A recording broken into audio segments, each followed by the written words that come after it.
ہمارے بزرگوں نے ہمیں بتایا کہ امام حسین کی شہادت اس طرح بیان کرو کہ نوجوانوں میں جذبہ جہاد پیدا ہو، عورتیں صبر کا پہاڑ بن جائیں، اس طرح شہادت ہم وہ والی۔ لیکن ایک بات ضرور ذہن میں رکھیں، یہ جو لوگ کہتے ہیں نا بڑے مظلوم تھے پانی نہیں آ سکا، میرے سے حوالہ دیکھے جس نے دیکھنا ہے، میرے سے حوالہ دیکھے، میرے سے۔ حضرت امام حسین میدان کربلا میں تھے تو تھوڑی سی جگہ کھود کے نا امام حسین نے تو خندق کھودی۔ خندق کھودنا عرب کا رواج تھا، مدینے میں بھی خندق کھودی گئی، اس کا نام ہی جنگ خندق۔ تو خندق کھود کے نا آگ جلائی جاتی تھی، یہ حفاظت کا ایک ذریعہ تھا تاکہ دشمن نہ آئے۔ تو امام حسین نے اپنے خیمے کے سامنے خندق کھود کے اس میں آگ جلائی تاکہ پردہ رہے، عورتوں کے پاس کوئی دشمن نہ آئے۔ تو ایک شخص سامنے کھڑا ہو کے کہنے لگا حسین تو نے دنیا میں ہی آگ جلا لی ہے؟ معاذ اللہ ثم معاذ اللہ، کہنے لگا آگے تو آگ ملے گی، یہاں جلا لی ہے؟ تو امام حسین کہنے لگے میں حکم دیتا ہوں آگ کو کہ تجھے ابھی پکڑ لے۔ لوگ کہتے ہیں مظلوم تھے، میں حکم دیتا ہوں آگ کو تجھے ابھی پکڑ لے۔ یہ لفظ امام حسین نے کہے، میں 3 کتابیں تو میری لائبریری میں ابھی ہیں جن میں حوالہ ہے، 3 کتب سے، اور آج کل پرسوں کی کتاب نہیں، سینکڑوں سال پرانی۔ جب کہا نا میں حکم دیتا ہوں تو وہ آدمی گھوڑے سے نیچے گرا، گھوڑے سے نیچے گرا، اور گھوڑے کی رکاب کے اندر اس کا پیر الجھا، گھوڑا ڈر کے اتنا دوڑا کہ جا کے اس آدمی کو آگ میں پھینک دیا۔ امام حسین کے سامنے جل کے مر گیا۔ یہ حسین ابن علی ہے، یہ ابھی حکم دیتے تو فرشتے ابھی آ جاتے، یہ ابھی بات کرتے تو ساری دنیا کی فوجیں ابھی اکٹھی ہو جاتی، یہ ابھی حکم دیتے تو ابھی آ جاتے۔ اور سنو، اگر جناب اسماعیل کے لیے دمبا آ سکتا ہے تو وہ تو حضرت ابراہیم کے بیٹے تھے، اور یہ تو مصطفیٰ کی اولاد ہے، ان کے لیے کیا کچھ نہیں ہو سکتا؟ لیکن امام حسین نے پسند کیا تھا کربلا کے جہاد، اس کو پسند کیا تھا مولا علی نے، وہ اپنی پسند پہ تھے۔ کوئی آدمی اس طرح نہ بیان کرے کہ بڑے مظلوم تھے تو بڑی مشکل میں تھے تو بڑا روتے تھے بڑے، اور کوئی شخص ایسی بات، یہاں تو تماشا لگ گیا ہے، تماشا لگ گیا ہے۔ ایک وہ ہے جو آج کل کہہ رہے ہیں بس جی وہ تو 2 شہزادوں کی جنگ تھی، انہیں بھی شرم نہیں آتی، اور ایک ممبروں پہ چڑھے ہوئے ہیں، چہرے پہ داڑھی کوئی نہیں، سر پہ ٹوپی کوئی نہیں، بازاری سا انداز ہے، کبھی دوڑ کے ادھر جاتے ہیں، کبھی بھاگتے ہیں، کبھی کہتے ہیں اونچا بولنا، پیروں پہ کھڑا ہونا، یہ لوگ بیان کریں گے امام حسین کی بات؟ یہ لوگ بیان کریں؟ بیبیوں کے مصائب پڑھ رہا ہوں، وہ اور بیبیاں ہوتی ہیں جو ہائے ہائے کرتی ہیں، واہ بیلا کرتی ہیں، یہ میرے نبی کا خاندان ہے، یہ میرے نبی کا خاندان ہے، نبی کا خاندان۔ میں حوالہ دکھاؤں گا، مجھ سے سنو حوالہ۔ حضرت سیدہ زینب نے سارے جنازے دیکھے، بھتیجوں کو، بھانجوں کو، سب کو شہید ہوتے دیکھا۔ عورتیں ڈرتی میت کو ہاتھ نہیں لگاتی، چیختی ہیں بیبیاں، لیکن حضرت جناب زینب نے پتہ کیا دیکھا تھا؟ وہ سننا ذرا۔ امام حسین کی لاش مبارک کربلا میں پڑی تھی، اور امام حسین کا سر کاٹ کے نیزے پہ چڑھایا گیا تھا، اور وہ بیبیوں کے سامنے خالی سر چڑھ رہا تھا، اور سینکڑوں میل کا سفر کر کے دمشق کے بازاروں سے گزرتا وہ سر گیا۔ آج میں سر کی بات نہیں کرتا، سر کی، آپ مرد ہیں، جوان ہیں سارے، یہاں کسی کا کٹا ہوا ہاتھ پھینک دیا جائے نا، ہاتھ تو لوگ چیخے مار کے دوڑ جائیں گے، بلکہ ہاتھ تو دور رہا، کسی کی انگلی کاٹ کے یہاں پھینکی جائے تو لوگ چیخے مار کے مرد دوڑ جائیں گے۔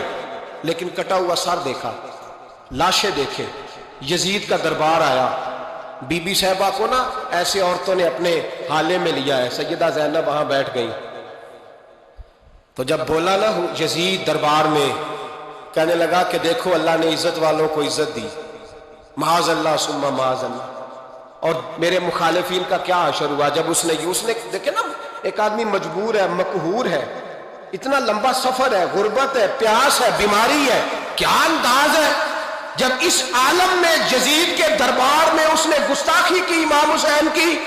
یہاں لوگ کہتے ہیں کسی کو کچھ نہ کہو، کہ کیوں نہ کچھ کہیں، جو سیدنا امام حسین کے بارے میں بات کرے گا زبانیں کھینچیں گے اس کی، جو صحابہ کے بارے میں بات کرے گا ہم کرنے دیتے ہیں؟ یہ کیا بات ہوئی؟ گستاخی کرنا، بے ادبی کرنا، یہ کون سا دین ہے؟ یہ تو تم بے دینی پھیلا رہے ہو۔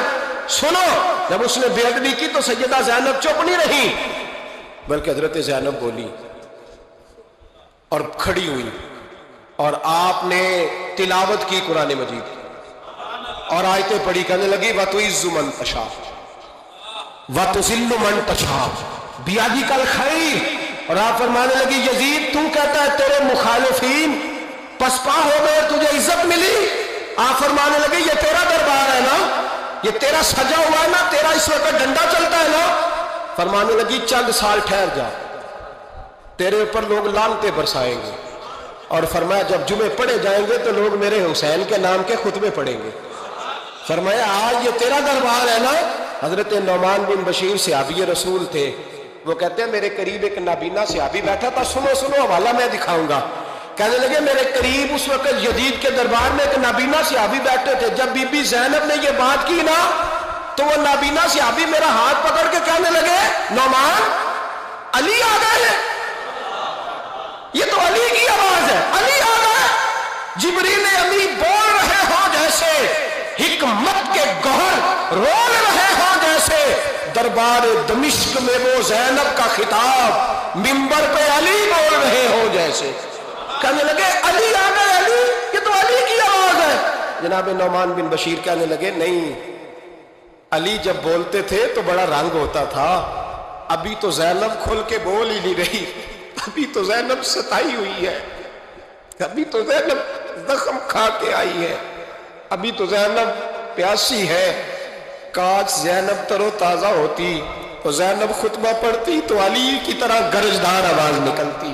یزید کے محل کانپتے, جبریل امی بول رہے ہوں جیسے, حکمت کے گوہر رول رہے ہوں جیسے, دربار دمشق میں بی بی زینب کا خطاب منبر پہ علی بول رہے ہوں جیسے. وہ مسکینوں کی طرح منتیں نہیں کر رہے تھے, ہائے پانی ان کا مزاج ہی نہیں تھا, بلکہ وہ دلیر لوگ تھے, دلیر, اور بر موقع بر محل بولتے تھے. یزید آیا دربار میں, جب یہ سارا قافلہ وہاں پہنچا تو یزید دربار میں آیا, اور جب وہ دربار میں آیا تو بادشاہوں کا طریقہ ہے, گاڑیاں, اب ہمارے بادشاہوں نے روٹر والی گاڑیاں رکھی ہوئی, وہ یوں چلتی ہیں, شور ہوتا ہے پیچھے. اس زمانے میں کہا جاتا تھا با دبا ملازہ ہوشیار, پیچھے ہٹ جاؤ, نعرے لگنے لگے. تو یزید کا ایک ناخلف بیٹا امام زین العابدین سے کہنے لگا تیرا باپ کہاں ہے, دیکھ یہ میرے باپ دادا کے نعرے, دیکھ میرے باپ کے نعرے, تیرے کدھر ہے. ابھی یہ بات شروع اس نے کی تھی کہ دمشق کی جامع مسجد میں زور کی اذان ہو گئی, اور جب مؤذن نے کہا نا اشہد ان محمد رسول اللہ, تو امام زین العابدین اس کا ہاتھ پکڑ کے کہنے لگے یہ میرے نانا کے نعرے لگ رہے ہیں, اگر تیرا ہے تو بتا, یہ میرے نانا کے نعرے ہیں. اور فرمایا تیرے باپ کے 2-2.5 سال لگیں گے, میرے نانے کے قیامت کے بعد بھی لگیں گے. میرے نانے کے نعرے قیامت کے یہ لگتے رہیں گے, لگ رہے ہیں, اور لگتے تھے اور لگتے رہیں گے.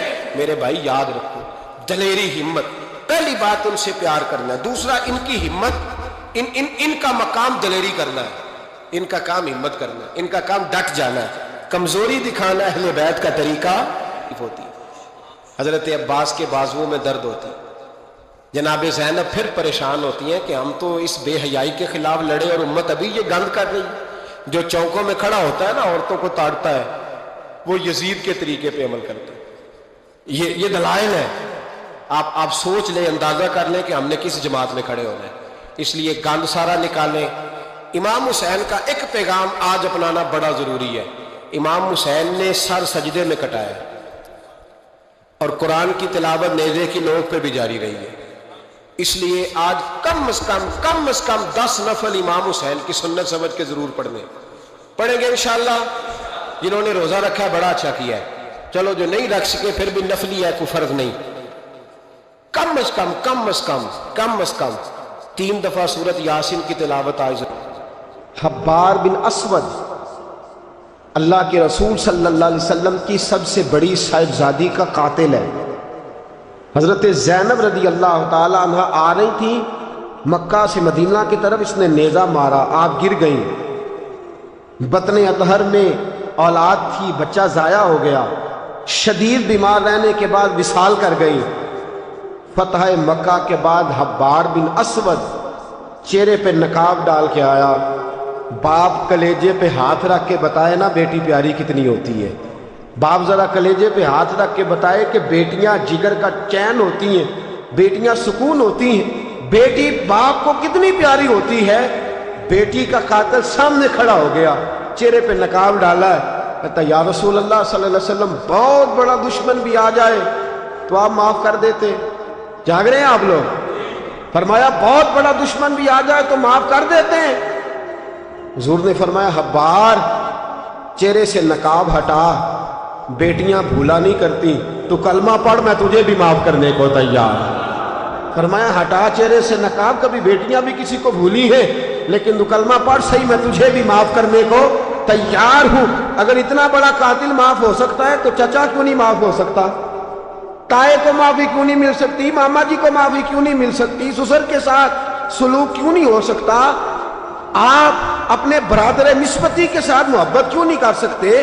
کیوں ان ساری محبتوں کو فروغ دیا کیوں نہیں جا سکتا؟ اگر قاتل کے ساتھ، ظالم کے ساتھ صلح ہو سکتی ہے، اگر ابو جہل کا بیٹا اکرما کلمہ پڑھنے آئے اور میرے رسول منبر پہ کھڑے ہو کے استقبال فرمائیں اور صحابہ کہیں یا رسول اللہ وہ تو کافر اور دشمن کا بیٹا ہے، فرمایا پہلے دشمن کا بیٹا تھا، آج تو مومن بن کے کلمہ پڑھنے آیا۔ وہ پہلے کی بات ہے، استقبال کیا جا رہا ہے۔ عزیز دوستو، تیسری بات یہ ہے کہ معاف کریں، اور چوتھی بات یہ ہے جب کوئی معافی مانگنے آ جائے نا پھر اس کو معاف بھی کر دیں۔ جڑے گا معاملہ تب بھی، معافی دیں بھی اور معاف جی، بڑا مشکل معاملہ ہے۔ لڑائی ہو گئی، جھگڑا ہو گیا، اچھا پہلے کئی دفعہ سلام لے لیتے ہیں، ہمارا ماحول بڑا جی، پہلے سلام دعا ہو جاتی ہے، لیکن بیٹے کی شادی کا کارڈ بھیج دیا تو کارڈ واپس کر دیا، میں نے منگنی تو نہیں سدیا تو میں نہیں آنا۔ واہ جی واہ، بھائی منگنی پہ آپ کا آنا کچھ ضروری تھوڑا تھا، جب گھر والے کا دل کرے بلائے۔ پھر وہ ساری برادری کو لے کے دروازے پہ گیا، پر پھوپھی کہتی ہے میں آتی ہی نہیں، ماما جی کہتے ہیں تو جو مرضی کر لے، یہی تو موقع آیا ہے۔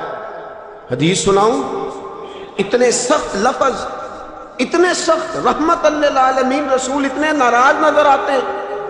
حضور نے فرمایا ترغیب و ترہیب میں حافظ منذری رحمت اللہ علیہ حدیث لائے، رسول رحمت صلی اللہ علیہ وسلم نے فرمایا جس سے اس کا بھائی معافی مانگنے آیا اور اس نے معاف نہ کیا، جس سے اس کا عزیز، اس کا دوست، اس کا رشتہ دار، اس کا مومن بھائی معافی مانگنے آیا اور اس نے معاف نہ کیا، فرمایا اگر معاف نہیں نہ کرنا تو میرے حوض کوثر پہ نہ آئے، میں جام نہیں پلاؤں گا۔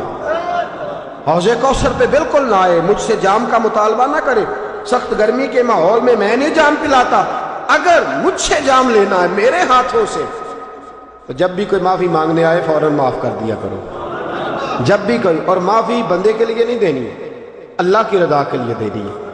بندے میں تو کوتاہیاں موجود رہیں گی، بندے میں تو غلطیاں موجود رہیں گی۔ آج اختلافات ہیں رشتہ داروں میں، اتنے اختلافات کے سال فوتگی ہو گئی، ایک شخص فوت ہو گیا جو کسی کا نانا ہے، کسی کا نانا لگتا ہے، کسی کا دادا لگتا ہے، کسی کا ماما لگتا ہے، کسی کا چچا لگتا ہے، کسی کا پھپھا لگتا ہے، لیکن لڑائیاں ہی بڑی ہیں۔ بیچارہ فوت بھی ہو گیا، انتقال ہی کر گیا، اب بھی جناب آتے ہیں تو سیدھے جنازہ گاہ، اس کے لیے نہیں، لوگوں کو دکھانے کے لیے۔ جنازہ گاہ آئے، جنازہ پڑھا اور لوٹ گئے۔ بھئی اتنی نفرت کے مرنے والا مار ہی گیا اور ہم ابھی تک درگزر کرنے کو تیار نہیں۔ میرے رسول کریم صلی اللہ تعالی وسلم نے فرمایا اگر تو چاہتا ہے کہ تیری عمر بھی زیادہ ہو اور تیرا رزق بھی زیادہ ہو تو اپنے رشتہ داروں سے اچھا سلوک کر، اللہ دونوں چیزوں میں برکتیں پیدا فرما دے گا۔ کن سے اچھا سلوک کر؟ جی یہ نہیں فرمایا وہ بھی جواب میں اچھا ہی کریں تو تب ہے۔ سب سے افضل صدقہ کون سا ہے؟ غریب کو دینا، مسکین کو دینا، یتیم کو دینا، مدرسے کو دینا، مسجد کو دینا، سب سے افضل صدقہ۔ اچھا یہ حدیث آپ نے پتا کیا کرنا ہے جو میں سنانے لگا ہوں، یہ گھر جانا ہے، اس کو لکھ لینا ہے اور اس کو نہ پڑھنا ہے کبھی کبھی کھول کے کہ یہ کیا جملے ہیں حضور سید عالم کے، محبوب پاک کے، یہ کیسے عجیب حضور نے فکرے اور کس انداز میں سمجھا دیا، کتنی خیر انڈیل دی اپنے غلاموں کے دلوں میں۔ حضور نے فرمایا غلاموں پتہ ہے سب سے افضل صدقہ کون سا ہے؟ ایک صحابی کہنے لگے حضور یتیم کو دینا، فرمایا نہیں۔ سب سے افضل صدقہ کون سا ہے؟ یا رسول اللہ مسکین کو دینا، فرمایا نہیں۔ سب سے افضل صدقہ حضور مسافر کو دینا؟ فرمایا نہیں۔ سب سے افضل صدقہ یا رسول اللہ مجاہدین اسلام کو دینا؟ فرمایا نہیں۔ حضور پھر بڑی قابل غور حدیث، جاگیے گا ذرا آنکھ کھولیے گا، ذرا ٹیپ چھوڑیے گا، ذرا عجیب انداز دیکھیے گا میرے بھئی حدیث میں فکریں کیسے بیان فرمائے۔ رسول پاک نے فرمایا تیرا رشتہ دار ہو، سب سے افضل صدقہ کیا ہے؟ تیرا، بولیے یار، تیرا رشتہ دار ہو اور غریب ہو، حقدار ہو۔ اور اگلے لفظ بڑے عجیب ہیں، تیرا رشتہ دار ہو، غریب ہو اور تجھ سے ناراض ہو۔ کیسی بات ہے؟ فرمایا تیرا رشتہ دار ہو، غریب ہو اور تجھ سے ناراض ہو۔ فرمایا کسی بھی طریقے اس کے گھر صدقہ پہنچا دے، سب سے افضل صدقہ کرنے کا ثواب لکھا جائے گا۔ سب سے افضل صدقہ، تیرا رشتہ دار بھی ہو، ضرورت مند بھی ہو اور تجھ سے، سبحان اللہ۔ ہمارا تو حال یہ ہے کہ اس کو کسی طرف سے آتا بھی ہو تو ہم روک دیتے، کہتے ہیں نہیں ایڈا تگڑا کام کرے ہیں تسی یہ نکال لی دیندے ہو، یہ چار منڈے نے کما کے کھان ہو صاحب، اس کو کیا بھائی؟ فرمایا تیرا رشتہ دار ہو، حقدار ہو، ضرورت مند ہو، شرط یہ بھی لگا دی کہ ساتھ تجھ سے ناراض بھی رہتا ہو، اس کو تو صدقہ دے گا تو اللہ تجھے سب سے افضل صدقہ کرنے کا ثواب عطا۔ تو توڑنے والوں نہ بنو، جوڑنے والے بنو، جوڑ جاؤ۔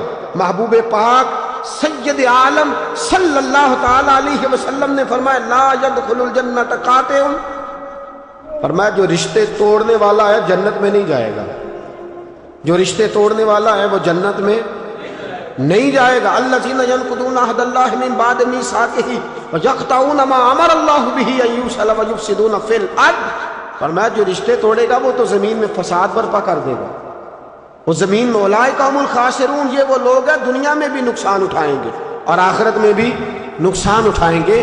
رشتہ داریاں جوڑنے، اور یہ نہیں فرمایا کہ وہ تجھ سے اچھا سلوک کرے تب ہی ہے، سامنے والا بھی سیاںا ہی ہو تو تب ہے، تو نے اس کے لیے اس نے سلوک نہیں کرنا، تو نے تو اپنے اللہ رسول کو راضی کرنے کے لیے اس نے سلوک کرنا ہے، اس کے لیے تھوڑی کرنا۔ سل من قطعک لفظ کیا ہے؟ اور میں آپ کو ذاتی بات بتاتا ہوں، ایک آدھ دفعہ یہ تجربہ کر کے دیکھا، اس میں خیر ہی بڑی ہے۔ فرمایا سل من قطعک، حضور نے فرمایا اس کے ساتھ جوڑ جو تیرے ساتھ توڑتا ہے، اس کے ساتھ جوڑ جو تیرے ساتھ توڑتا ہے نا، نفرت کرتا اس سے پیار کر، اور جو تجھے اذیت دیتا اس کی خدمت کر، اور جو تیرے ساتھ زیادتی کرتا ہے تو اس سے محبت کر۔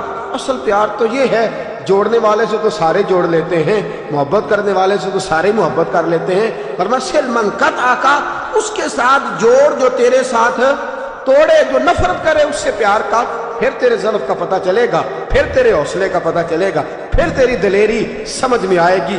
تو دوستو جوڑنے والے بن جائیں، پیار کرنے والے بن جائیں، نفرتیں نہیں محبتوں کو فروغ دیں۔